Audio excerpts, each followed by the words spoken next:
तो बच्चों आज हम पढ़ाने जा रहे हैं क्लास 10th साइंस का चैप्टर 10 प्रकाश परावर्तन एवं अपवर्तन। तो इसमें हम पाठ्य पुस्तक के क्वेश्चन आंसर पहले हम करा रहे हैं। जो आपका पहला क्वेश्चन इसमें आपकी बुक का पृष्ठ संख्या 185 में आपका पहला क्वेश्चन है। तो ये क्वेश्चन है आपका अवतल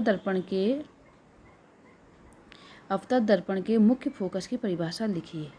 ठीक है, तो बच्चों अवतल दर्पण के मुख्य फोकस की परिभाषा जो है इस प्रकार है। मुख्य अक्ष के समांतर आपतित किरणें। बच्चों हमने बताया था कि हमारे पास जो होता है, सपोज ये हमारा क्या है, अवतल दर्पण है, ये इसका क्या है, मुख्य अक्ष। हमने बताया था ये पॉइंट P है, यहाँ पे C है। तो कह रहा है मुख्य अक्ष के समांतर, ये क्या है आपकी, ये लाइनें क्या है आपकी, मुख्य अक्ष है। ठीक, मुख्य अक्ष के समांतर जब कोई प्रकाश किरण वक्रता बिंदु यानी कि C और ध्रुव P के मध्य से निकलती है और जहाँ पर से रेखा, ये कौन सी हुई, आपतित किरण हुई, ये कौन सी किरण हुई, आपतित किरण, और ये कौन सी हुई आपकी, परावर्तित किरण। ठीक, जब आपतित किरण इस दर्पण से टकरा कर परावर्तित होती है और ये परावर्तित होने के बाद जिस पॉइंट से गुजरती है या जिस पॉइंट को प्रतिच्छेदित करती है वो पॉइंट हमारा होता है F।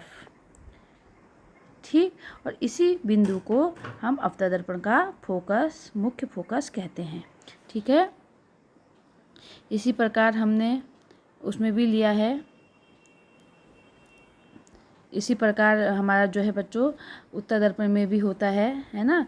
उत्तल दर्पण में भी मुख्य अक्ष के समांतर जो रेखा आती है वो जो दर्पण का ध्रुव होता है और दर्पण का जो वक्रता बिंदु होता है उसके मध्य में जिस बिंदु से प्रतिच्छेदित होती है, जिस बिंदु से गुजरती है वो पॉइंट उसका क्या होता है, मुख्य फोकस होता है। ठीक है, अब क्वेश्चन आता है आपका, दूसरा क्वेश्चन आता है। तो दूसरा क्वेश्चन है एक गोलीय दर्पण जिसकी वक्रता त्रिज्या यानी कि वक्रता त्रिज्या कितना है हमारा, 20 सेंटीमीटर है। इसकी फोकस दूरी हमने ज्ञात करनी है। तो बच्चों वक्रता त्रिज्या हमको दे रखी है, वक्रता त्रिज्या इक्वल टू 20 सेंटीमीटर। कितनी दे रखी है, 20 सेंटीमीटर। फोकस दूरी हमको क्या करनी है, फोकस दूरी हमको क्या करनी है, ज्ञात करनी है। तो बच्चों इसका फॉर्मूला हो जाता है हमारा, हमने आपको लेसन में भी बताया था कि जब त्रिज्या हमें दी है और फोकस दूरी हमसे पूछी जाती है तो हमारा जो फॉर्मूला होता है वो क्या होता है, F = R/2। क्या होता है, F = R/2, जहाँ पर R हमारा क्या है, वक्रता त्रिज्या है और हमारा जो F है वो फोकस दूरी है। ठीक है, अब हमें यहाँ पे क्या निकालना है, फोकस दूरी F निकालनी है ना। तो फॉर्मूला हमारा हो गया F = R/2। चूँकि हमको दिया है R कितना दिया है, 20 सेंटीमीटर, तो हमने 20 रख दिया। ठीक, 20/2 हो गया। तो इसने इसको काटा, कितना आ गया, 10 आ गया। तो F = कितना आ गया, यानी कि फोकस दूरी हमारी कितनी आ गई, 10 सेंटीमीटर आ गई। ठीक है, ये इसका आंसर हो गया बच्चों। ठीक, दूसरा क्वेश्चन देख लेते हैं। उस दर्पण का नाम बताइए जो बिंब का सीधा आवर्धित बना। उस दर्पण का नाम बताइए जो बिंब यानी वस्तु का सीधा तथा आवर्धित प्रतिबिंब बना सकता है। तो बच्चों हमने बताया था, ये भी बताया था इसका। तो आंसर देखो, अवतल दर्पण का ध्रुव तथा मुख्य फोकस, यानी कि ये हमारा अवतल दर्पण है। ठीक, तो अवतल दर्पण का बच्चों ये रफ डायग्राम बन रहा है इसलिए सीधे नहीं बन रहा ना। ये है हमारा P, मुख्य फोकस पता है आपको, यहाँ पे F होता है, यहाँ पे होता है हमारा C यानी कि वक्रता बिंदु होता है ना। ध्रुव यानी कि P, मुख्य फोकस F के बीच वस्तु अगर हमारी यहाँ पे रखी है, ठीक, तो हमारा जो बिंब का डायग्राम कहाँ बनता है, दर्पण के, तो यह डायग्राम क्या होता है, तब हमारा ये सीधा डायग्राम बनता है। कैसा बनता है बच्चों, सीधा। ये भी हमने आपको उसमें समझाया था बच्चों, जब मैंने आपको दर्पण से के प्रतिबिंब सिखाए थे, तो ये मैंने आपको सिखाया था। तो इसमें तो क्या होता है कि ये जो रेखा होती है हमारी, है ना, ये जो रेखा होती है ये कहाँ हो जाती है, ऐसे जाती है, ये हमारी पीछे जाती है। ठीक है, ये हमारी पीछे जाती है, ये ऐसे। और यहाँ पे हमारा क्या बनता था, प्रतिबिंब बनता था, जो कि बहुत बड़ा बनता था, आवर्धित बनता था और सीधा बनता था। ठीक है, तो अवतल दर्पण तथा अवतल दर्पण के ध्रुव तथा मुख्य फोकस के बीच बिंब को रखते हैं तो यह सीधा तथा आवर्धित प्रतिबिंब बनाता है। ठीक है, नेक्स्ट क्वेश्चन आता है, हम वाहनों में उत्तर दर्पण के पश्च यानी कि पश्च दृश्य के दर्पण के रूप में वरीयता क्यों देते हैं। ये क्वेश्चन मैंने आपको बहुत अच्छे से समझाया था। ये उत्तर दर्पण को प्राथमिकता इसलिए देते हैं क्योंकि ये हमेशा क्या करता है, सीधा प्रतिबिंब बनाता है। यद्यपि यह छोटा होता है, इनका दृष्टि क्षेत्र भी बहुत अधिक है क्योंकि ये बाहर की ओर वक्रित होता है और समतल दर्पण की तुलना में उत्तर दर्पण ड्राइवर को अपने पीछे के बहुत बड़े क्षेत्र को देखने में समर्थ होते हैं। ठीक, इसीलिए उत्तर दर्पण के पृष्ठ दृश्य दर्पण के रूप में ही उत्तर दर्पण को यूज़ किया जाता है। यानी कि वाहनों में हमेशा उत्तर दर्पण का ही क्या किया जाता है, यूज़ किया जाता है, क्योंकि बहुत बड़े क्षेत्र को क्या करता है, बहुत बड़े क्षेत्र को ये एक उसमें क्या करता है, फोकस कर देता है, केंद्रित कर देता है। ठीक है, अब नेक्स्ट क्वेश्चन। अब ये जो क्वेश्चन है हमारा पृष्ठ संख्या 188 का है। तो इसमें पहला क्वेश्चन है हमारा कि उत्तर दर्पण की फोकस दूरी ज्ञात कीजिए। अब हमने यहाँ फोकस दूरी ज्ञात कीजिए, इसकी वक्रता त्रिज्या 32 है। तो बच्चों देख लेते हैं इसमें बच्चों देखो, हमने आपको फॉर्मूला बताया था। क्या फॉर्मूला बताया था हमने? इसमें वक्रता त्रिज्या हमारी r दी है, 32 f पूछा है। फॉर्मूला क्या था? f = r/2, ये फॉर्मूला था। अब हमें क्या निकालना है? फोकस दूरी निकालनी है और हमें वक्रता त्रिज्या दे रखी है ना। तो देखिए ये कैसे होगा बच्चों, तो यानी कि 32 को आप ऊपर रख देंगे, नीचे इसको आप 2 रख देंगे, तो इसको क्या काटेंगे, यह आ जाएगा 1 और 6 सेंटीमीटर। इसका ये आंसर हो जाएगा बच्चों। ठीक है, अब नेक्स्ट क्वेश्चन देख लेते हैं बच्चों।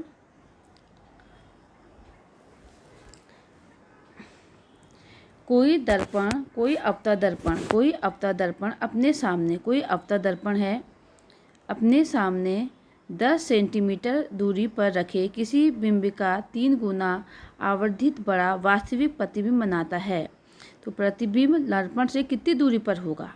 तो प्रतिबिंब दर्पण से कितनी दूरी पर, देखो बच्चों पहले तो है कि कोई अवतल दर्पण अपने सामने, यानी कि इसमें जो u दिया है वो -10 है ना। u क्या दिया है? 10 सेंटीमीटर दिया है, यानी कि u यानी कि जो वस्तु की दूरी है वो क्या है? 10 सेंटीमीटर है। ठीक, पर रखे किसी बिंब का 3 गुना आवर्धित बड़ा वास्तविक प्रतिबिंब बनता है। वास्तविक मीन्स वो जो हमारा प्रतिबिंब बन रहा होगा वो उल्टा होगा और वस्तु से 3 गुना बड़ा होगा। तो प्रतिबिंब की दर्पण से हमने दूरी हमने ज्ञात करनी है। तो हमारा फॉर्मूला बच्चों हमने पहले भी बताया था आपको। इसमें हमारा फॉर्मूला क्या लगेगा? इसमें हमारा फॉर्मूला लगेगा m = इसमें हमारा फॉर्मूला लगेगा m = h, हमारा फॉर्मूला लगेगा m = h dash m = h dash upon h = -v/u, है ना। आवर्धन क्या है? आवर्धन हमारा 3 गुना उससे वास्तविक जो वस्तु का प्रतिबिंब हो 3 गुना वास्तविक है, बड़ा है ना। तो हमको पता है ये फॉर्मूला आपको हमने चैप्टर में अच्छे बताया था कि दर्पण है ना, ये अच्छे से बताया था। तो m = यहाँ पे हो जाएगा -v/u। ठीक, क्योंकि यहाँ पे हाइट नहीं दी, यहाँ पे हमारी हाइट नहीं दी है, हमें केवल ये चीज़ चाहिए। ठीक, तो हमारा जो m है वो -3 है। ठीक, और जो हमारा v है बच्चों 1 मिनट को हटा लेते हैं, फिर से करते हैं। ठीक, जो हमारा ये m है वो हमारा कितना है, -3 है। ठीक है, और जो v है और ये हो गया हमारा -10, क्योंकि वस्तु की दूरी कितनी दी है, -10 दी है।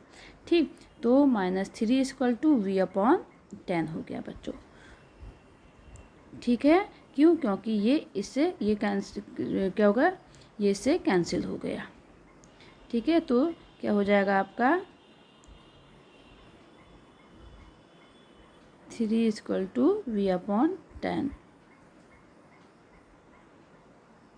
ठीक हो गया। तो बच्चों अब देखिए आगे इसमें, तो इसको आप कैलकुलेट कर लेंगे तो हमारा आंसर आ जाएगा, कितना आ जाएगा, इतना आ जाएगा, v = -30 सेंटीमीटर आ जाएगा।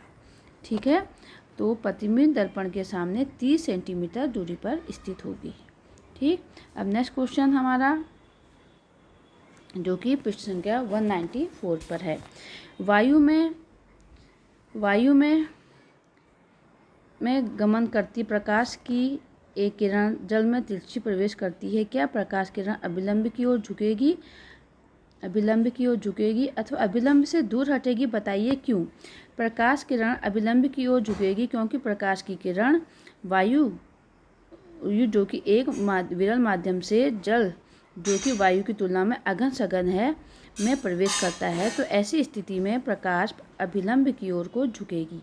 तो बच्चों इसमें भी मैंने बताया था आपको, जब कोई प्रकाश किरण एक माध्यम से दूसरे माध्यम में जाती है तो वो हमेशा क्या करती है, अभिलंब की ओर को का झुकाव होता है। ठीक है, तो अब क्वेश्चन नंबर हम नेक्स्ट पढ़ लेते हैं। क्वेश्चन है, प्रकाश वायु से 1.50 अपवर्तनांक की कांच की प्लेट में प्रवेश करता है। कांच में प्रकाश की चाल कितनी है, कांच में प्रकाश की चाल कितनी है, निर्वात में प्रकाश की चाल कितनी है, 3 × 10⁸ मीटर प्रति सेकंड है। तो ये क्वेश्चन हम लोग देख लेते हैं बच्चों। कांच की प्लेट का अपवर्तनांक जो होता है बच्चों कितना है, हमें कितना दिया है, हमें दिया है 1.50 और निर्वात में प्रकाश की चाल दे रखी है 3 × 10⁸ मीटर प्रति सेकंड दी है ना। तो माध्यम 1 में प्रकाश की चाल हमारी इतनी है, माध्यम 1 में प्रकाश की चाल हमारी इतनी होती है और माध्यम 2 में प्रकाश की चाल हमने ज्ञात करनी है। तो माध्यम 1 में का माध्यम 2 के सापेक्ष जो फॉर्मूला होता है अपवर्तनांक N21 प्रथम माध्यम में प्रकाश की चाल अपॉन द्वितीय माध्यम यानी कि दूसरे माध्यम में प्रकाश की चाल। तो देखिए ये फॉर्मूला इसमें रख दिया है। ठीक है, इसमें फॉर्मूला रखा तो क्या हो गया, प्रकाश की चाल v1/v2 हो गया। तो 1.50 रख दिया = प्रकाश की चाल कितनी है, v1 10⁻⁻8 हो गया अपॉन यहाँ पे v2 हो गया, है ना। यहाँ पे क्या है, सॉरी बेटा नीचे आएगा, ये v2 हो गया। तो v2 यहाँ आ जाएगा, तो ये क्या हो जाएगा हमारा 3 × 10⁸ अपॉन 1.50 हो जाएगा। ठीक है, तो अब इसमें देखिए फिर हमारा ये कैलकुलेट करके ये पूरी वैल्यू जो है हमारी कैलकुलेट होकर हमारी इतनी ये आंसर आ जाएगा। ठीक है, अब नेक्स्ट क्वेश्चन है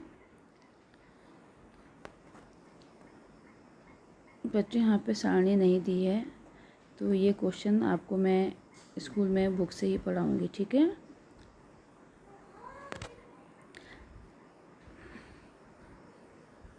अब नेक्स्ट आता है, आपको केरोसिन, तारपीन का तेल तथा जल दिए गए हैं, इनमें से किससे में प्रकाश सबसे अधिक तीव्र गति से चलता है।